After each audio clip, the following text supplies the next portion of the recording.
Hey guys, so I thought I would talk about something that I recently discovered. I was gonna do this in my weekends, my weekend at reading video that I just made, but the video was getting kind of long. But so I'm gonna do this one's not gonna be as long. I don't think. I mean, unless I ramble, which I usually do, so it might be long. But I want to talk about some of my favorite childhood books. I've mentioned these books in other videos for like top 5 Wednesdays and stuff like that. About these are books I read as a kid, and they were some of my favorites. And so I thought I would share them with you guys because I just found my copies of those books in the little one of the guest rooms where usually my sister and her family stay when they come to visit. And I'm hoping that, well, although 2 of them, my nephew Harrison has his own copies, smaller copies, those hardback books, those really small, hard books that they sell in the kids section. But mine are those ones with dust jackets that they're like. So first, I want to show you this one. This is the original Beauty and the Beast story by Marie Le Prince de Beaumont. I don't know if I'm correctly saying it. But this is my copy of this. This actually was a copy given to my older sister Jessie by my cousin Justin.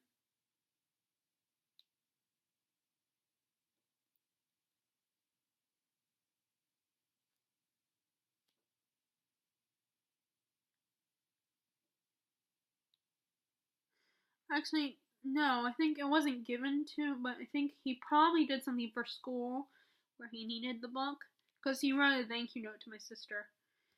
So I think it was, but I think this was her copy. But this is the original in Beauty and the Beast. Which I wonder if we got when we got the VHS version of Beauty and the Beast, I wonder if my mom or dad decided to buy this for my sister. Beauty and the Beast has always been one of my favorites. It always has been in my heart forever. You know, me and my sister and I, we would perform the songs all the time. Because I couldn't sing, I would always do the minor parts, like LeFou and the villagers and stuff like that. And she would all do the really good stuff, like Gaston, the Beast. And, well, actually, no, I played the Beast. I always, when we used to, like, do little plays, with our dress-up clothes whenever one of her friends would come over, and I was always the prince, the part that that didn't really talk. You know, I was so shy. I mean, I'm still shy, but I was even more shy back then. So I would always get the minor parts, and I was always playing the guy, which is kind of funny because I was like her friends would always be the princess or whatever, and I was shorter than them, and usually the guy, well, you know, of course, if we're playing as kids, then yeah, it would make sense, because guys, I think girls get taller first before boys do. But the guy's supposed to be taller than the girl, and I was short, you know? So it was funny. But we would always perform, like, Be Our Guest and and Belle, the opening number. I used to love doing that. I mean, it was, for a while, I was still, there. It got to the point where my sister didn't, you know, as my sister got older, she didn't want to do it anymore. It wasn't cool and stuff like that. I remember I used to ask her to do it, and she's like, I don't want to do it, you know?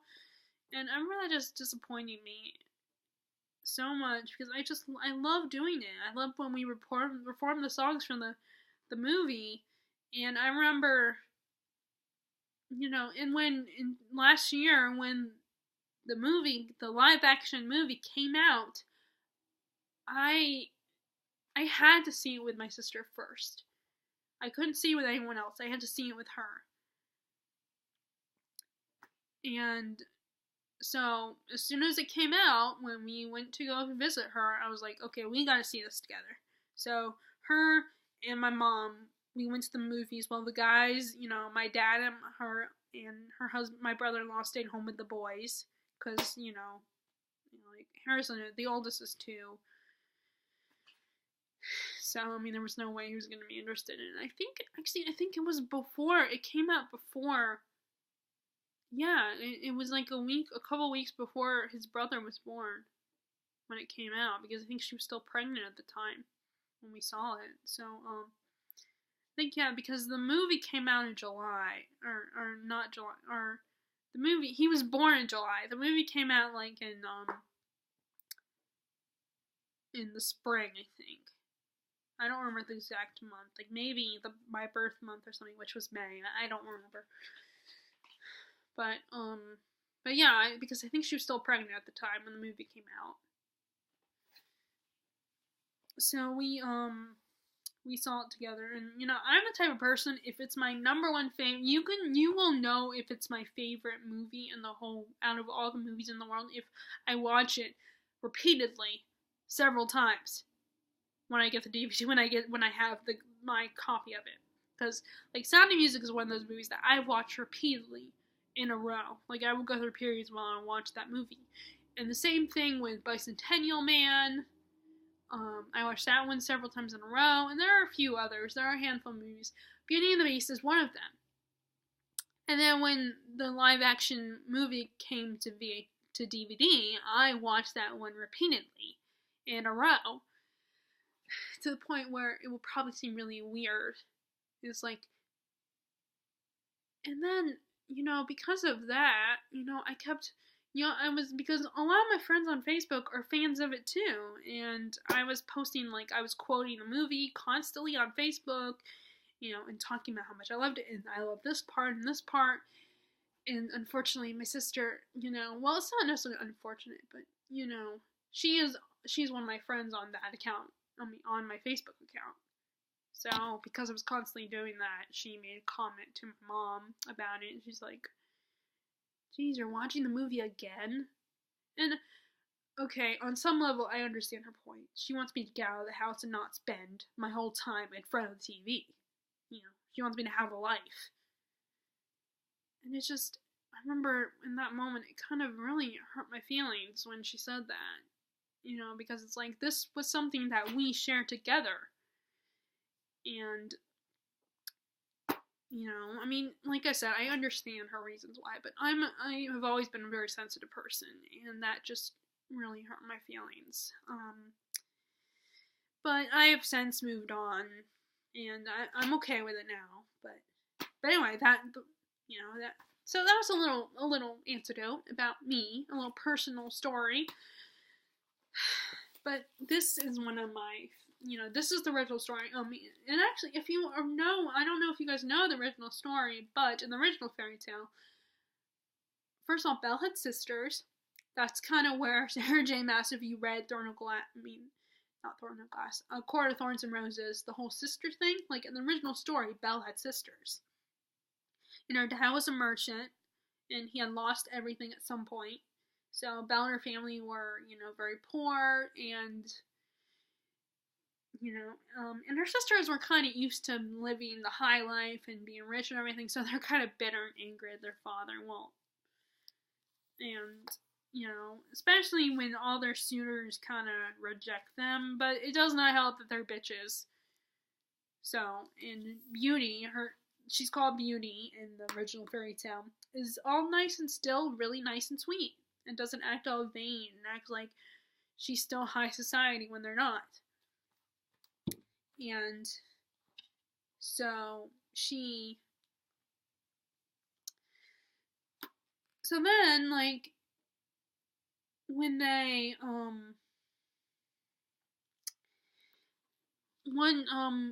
they have the whole plot of the father, like, they include this in the live-action Beauty and the Beast remake, where, like, the father goes and steals the rose from the palace, the castle grounds, and he gets kidnapped. And then, like, the Beast makes a deal with her father. He's like, "I'll let you go if you let me have one of your daughters stay with me." So Beauty offers herself to stay with the Beast.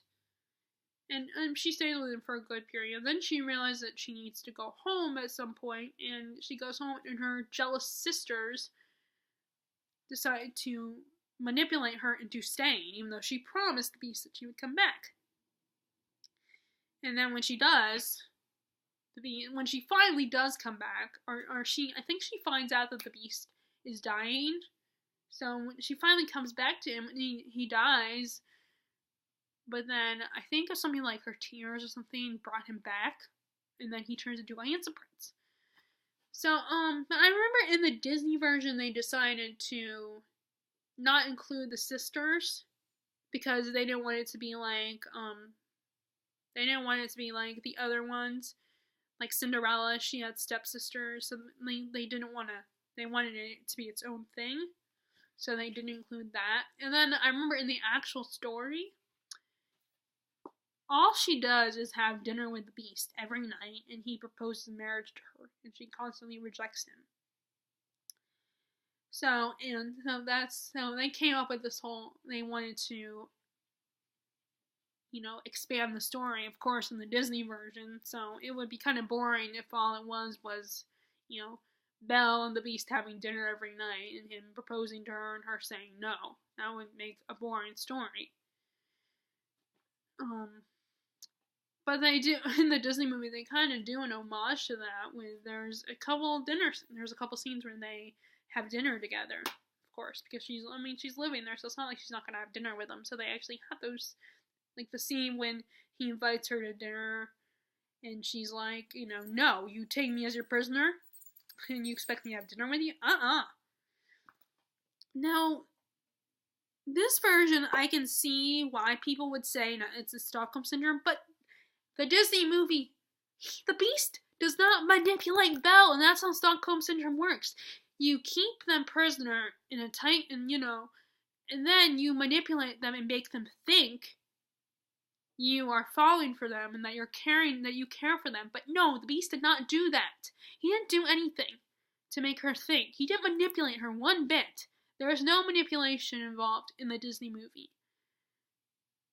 They start, after she saves his life, first he scares her off because she's in that play, the West Wing, where she's not supposed to go, and he freaks out and scares her off because he sees she touches that rose that is essentially his lifeline under the curse. So to some extent, in a tiny way, I could understand why he overreacted, but it was a little bit much. But he's got a problem, and he's already got a temper as it is, and it's something he needs to work on, and as a Beast, it's worse. So he scares her away, and then she gets cornered by the wolves. And she's having a hard time. She's trying to defend herself and run away from the wolves, but it's kind of hard because she doesn't have a lot of weapons. She doesn't know how to fight wild animals like wolves. And then the Beast rescues her. The Beast shows up and rescues her. Despite the, and she takes care of his wounds. She takes him back to take care of it. He doesn't manipulate her. He doesn't make her think that she belongs to him or anything. He doesn't, and yes, she's his prisoner. He's like, you can't leave. But that's not the same thing as manipulating someone. He did not convince her to, that he was like, you're mine, you belong to me. He didn't manipulate her at all. And then she's all like, if he had manipulated her, she wouldn't think that she had to stay. She wouldn't have had the courage to run away when he got pissed off at her. Someone under Stockholm Syndrome would not have been able to run away. At all. Because they would be such a prisoner and so manipulated that they would be too afraid to run away. That's how Stockholm Syndrome is. It's not, Beauty and the Beast is not Stockholm Syndrome, at least not the Disney version. And actually, it's kind of Rachel when you say it is in this one, too, because all he did was have dinner together. But I can see more with the original story than the Disney movie. There was no manipulation whatsoever. And then, it's something I feel strongly about and pisses me off when people constantly say, oh, it's Stockholm Syndrome, or some people would argue it's Stockholm Syndrome. It's like, no, it's not Stockholm Syndrome. Stockholm Syndrome is convincing someone, manipulating someone. Belle was never manipulated at all. In fact, there's a scene when he invites her to dinner the first time, she's all like, you expect me to have dinner with, in both movies, both the original animated movie and in the live action, she's like, You expect me to have dinner with you? Are you crazy? And she yells at him. She gets mad at him. A person under Stockholm Syndrome would be too afraid to stand up and yell at him. She wouldn't, I mean, the way he was pounding on her door and being like, you know, I told him, yelling at her, everything, she yelled back. A person that was under Stockholm Syndrome would not yell back.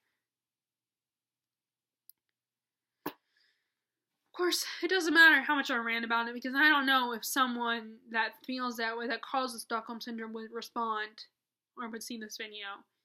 And if someone is and responds back to me, you're wasting your time, because I'm not going to waste my time arguing with you. I know it's Stockholm Syndrome. You may, so I'm not going to argue with you. I mean, of course, it depends. I might, if I'm in the mood, I might get really angry enough to respond back if you say, oh, no, it is Stockholm Syndrome, because it's not. So there's that one. So this, I love this one. This is one of my favorites. It's basically, if you've never read this or heard of this, this is all the letters of the alphabet, the smaller versions, all decide to climb up this coconut tree. But then there are 26 of them, so they all fall down and break their bones and get bruises and all that. And all the big letters, their parents come rescuing them, and take care of their bumps and bruises. It's a really cute little, it's kind of like a nursery rhyme. It has this little rhythm to it. It's like a little song. Like, let's see, So, my mom bought this for me in 1995. I don't know how old I was when she bought it for me. She wrote a little note. Let's see. A told B and B told C, I'll meet you at the top of the coconut tree. We said D to E, F, G, I'll meet you to the top of the coconut tree. Chicka chicka boom boom, will there be enough room? Here comes H up the coconut tree. And then on and on. It's so cute and so fun, and I it's an easy book to follow. It's very easy. An easy book to memorize, and I feel like kids' books that kind of have a rhyme, like a musical, a rhythm to them are easier, or that are like poems. Like I just found out that over the Christmas break, well, after Christmas, when we went to visit my sister, I had got my nephew for Christmas. I got him. 'Twas the night before Christmas. And we read it to him like twice that we would read to him. I or my parents or his parents would read it to him twice a day, maybe more than twice. And, recently my sister sent my mom a video where he's reciting it without the book at the dinner table. Like, he just starts reciting the whole poem. So it's amazing how much, and like I said, I feel like if it's written in a way that's like a poem or, like a song, then it will be easier for a child to remember it. Now, I don't know if I can ever recite this one, but I'm sure I could. I don't know for sure if I could, but this was one of my favorites. And definitely, if you have a kid and you've come across this book, I definitely recommend it. Here it is, and it's by Bill Martin Jr. and John Archambault. By Bill Martin Jr. and John Archambault, and illustrated by Lois L. Ehlert. It's really good. I definitely recommend it, especially when you're teaching your kids to read. That's one of my Now, this is my number one favorite childhood read. I love this book. I mean, I wish I had remembered that those were where the books were when I did the top 5 children's books, because I think there was one of the top 1 Wednesdays of last year was your favorite childhood reads. This is my number 1 favorite. If I had to pick a favorite, a number 1, this one would be it. The Velveteen Rabbit. I love this book. I was determined to get it for my nephew. I don't think I ever did. I think someone else got it for him. But this was a gift from my Uncle David and Aunt Julie. They wrote me a little note. They said, we hope you enjoy this story and keep it in your heart forever. And this was given to me Christmas of 1996. And I have kept it in my heart forever. I kept that promise and kept it in my heart forever. This is a classic. So, if you are unfamiliar with this is the story of a Velveteen Rabbit that he is given as a gift to a little boy, and he, when talking to the boy's toy rocking horse, he learns about the idea of becoming real. But the only way he will become real is if he is loved enough by his owner. And then, at first, the boy has not noticed the rabbit. He's just another toy, no big deal. But then, the boy gets sick. And his nanny gives him the toy rabbit. The Velveteen Rabbit. And instantly, the boy falls in love with the rabbit and takes the rabbit everywhere he goes. So slowly, the rabbit is starting to become really beloved by this little boy. But then, as time wears on, of course, the nanny and the parents are like, oh, this is just a rat. When they discover the rabbit abandoned, they're like, oh, this is just a ratty old toy. And, they put it away somewhere, and the boy doesn't find the rabbit anymore, has lost the rabbit. Or no, rewind. Actually, the little boy leaves the toy rabbit in the garden when he's playing outside, because he falls asleep. And, and no one notices the rabbit's gone. But then the boy eventually does notice.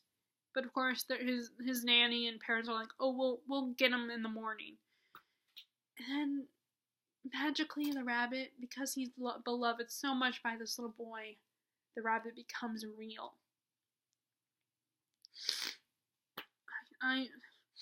Sorry, I know that sounds really gross, the noise I just made, but like I said, I still have a cold. I love this book. This has meant so much to me. And, it's all about love and imagination, and just, it means so much. And this edition of the book has these beautiful drawings. It's illustrated by Donna Green. The novel is by Marjorie Williams. It says, or How Toys Become Real. See, look at these lovely drawings. This lovely artwork. It's so beautiful, and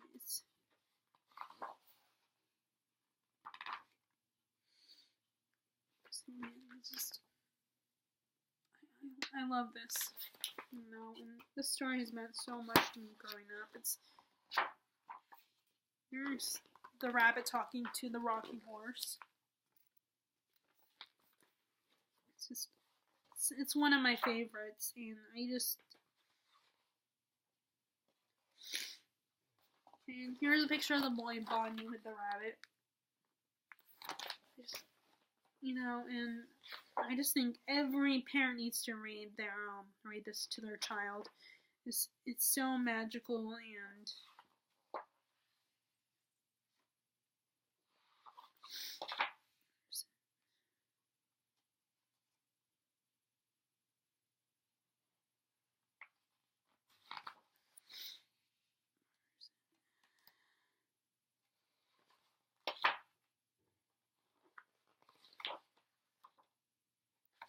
this is when the rabbit is discovered the Velveteen Rabbit is discovered by real rabbits. I'm trying to find when he becomes real.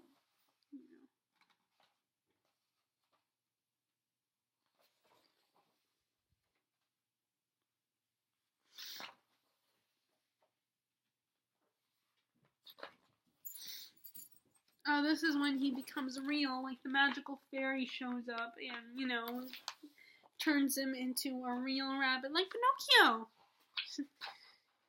Or she takes him away and, what time is it? it's not even 5 yet. Stop it. Sorry, my beagle's getting hungry already, and it's like 4:44. They eat between 5:30 and 6. But dogs, they can tell when it gets darker, but they can't tell time. So she assumes that it's time to eat. Let's see. I think this is when she's starting to turn him real.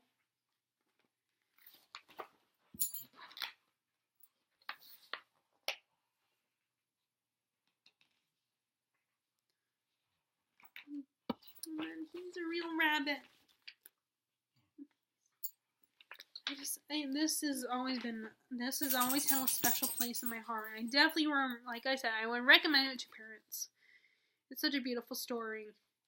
The Velveteen Rabbit, Marjorie Williams. And if you see this edition, this is such a beautiful edition. But it doesn't matter though. I mean, you should get new illustrations. So this is a later edition. So I wonder what the original illustration, what the original looked like. But I definitely recommend getting this. It's a beautiful story, and it has always held a place in my heart. So those are some of my favorite children's novels that I've had. So what are your favorite children's novels? What are novels, not novels, or stories? What are ones that you grew up with, and what are ones that you've always held in your heart forever and always come back to? There's also Wizard of Oz and Alice in Wonderland, but actually I read those really late in life as a teenager. But Wizard of Oz has kind of been part of my life since before that, because, I had the movie and everything, a VHS version of the movie. And my dad was the wizards and the guard and Professor Marvel and the guy who drove the carriage with the horse of a different color in our community theater before we moved version of the play when I was in elementary school. So it has kind of always been a part of my life, but I never read the original book until I was a teenager. So I can't really count. I mean, I could, but I didn't actually read the books, so I can't count those.